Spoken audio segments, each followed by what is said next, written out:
Palakkad railway division വിഭജനത്തിൽ പ്രതിഷേധം ശക്തം. Division വിഭജിക്കാൻ അനുവദിക്കില്ലെന്ന നിലപാടിലാണ് കോൺഗ്രസും സിപിഐഎമ്മും.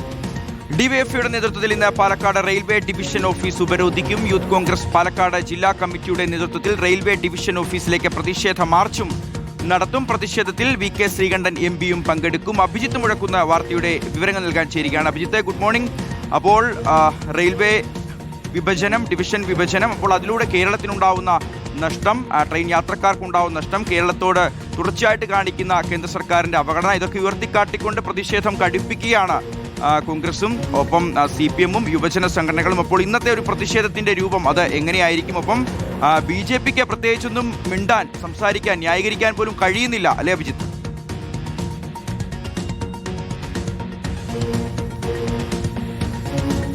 അതെ ഷിഹാസ്, ഒരു ഭാഗത്ത് വലിയ പ്രതിഷേധം ഉയർന്നു വരികയാണ്. പ്രത്യേകിച്ച് യുവജന സംഘടനകളുടെയൊക്കെ പ്രതിഷേധമാണ് ഇന്ന് കേന്ദ്ര സർക്കാരിനെതിരെ ആസൂത്രണം ചെയ്തിരിക്കുന്നത്, തീരുമാനിച്ചിരിക്കുന്നത്.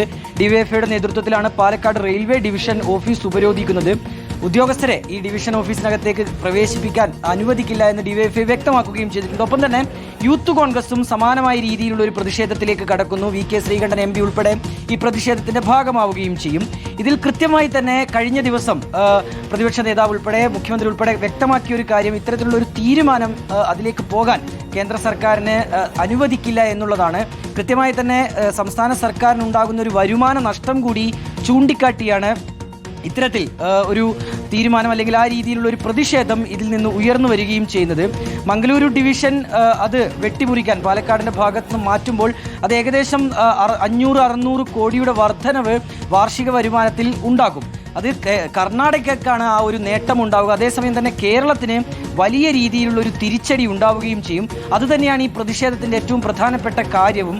ഇതിൽ മംഗളൂരു റെയിൽവേ സ്റ്റേഷൻ അടക്കമുള്ളവയാണ് മൈസൂരു ഡിവിഷന്റെ ഭാഗമാകുന്നത്. അപ്പോൾ ഈ മംഗളൂരുവിൽ നിന്ന് പുറപ്പെടുന്നതും കേരളത്തിലൂടെ സഞ്ചരിക്കുന്നതുമായ ട്രെയിനുകളുടെ ഒക്കെ നിയന്ത്രണം അത് പൂർണ്ണമായും മൈസൂരു ഡിവിഷനിലേക്ക് മാറ്റപ്പെടുകയാണ്. അപ്പോൾ അത് ആ രീതിയിൽ തന്നെ വലിയ തിരിച്ചടിയാണ് ഈ പാലക്കാട് റെയിൽവേ ഡിവിഷന് കീഴിൽ വരുന്ന സ്റ്റേഷനുകൾക്ക് ഉണ്ടാക്കുകയും ചെയ്യുക. നിലവിൽ ഏതായാലും വലിയ പ്രതിഷേധം ഒരു ഭാഗത്ത് ഉയർന്നു വരികയാണ് ഷിഹാസ്. അതുപോലെ തന്നെ ഷിഹാസ് ചോദിച്ച BJP-യുടെ ഒരു പ്രതിരോധം എന്നുള്ളത് കഴിഞ്ഞ ദിവസം തന്നെ രാജീവ് ചന്ദ്രശേഖരൊക്കെ റെയിൽവേ മന്ത്രിയെ കാണുന്നതടക്കമുള്ള നീക്കങ്ങളിലേക്ക് മുന്നോട്ട് നീങ്ങിയിരുന്നു. പക്ഷേ അപ്പോഴും തീരുമാനത്തിൽ ഉറച്ചു നിന്നുകൊണ്ട് ഉത്തരവിറക്കുന്നതാണ്, അങ്ങനെ ഒരു തീരുമാനം ഇറക്കുന്നതാണ് നമ്മൾ ഇന്നലെ കണ്ടത്. ഏതായാലും പ്രതിഷേധം അതൊരു ഭാഗത്ത് തുടരും എന്നുള്ളതാണ് ഇപ്പോൾ കോൺഗ്രസും CPM ഒക്കെ വ്യക്തമാക്കിയിട്ടുള്ള കാര്യം. ശരി, അഭിജിത്ത് മുഴക്കുന്നാണ് ഈ വാർത്തയുടെ വിവരങ്ങൾ നൽകിയത്.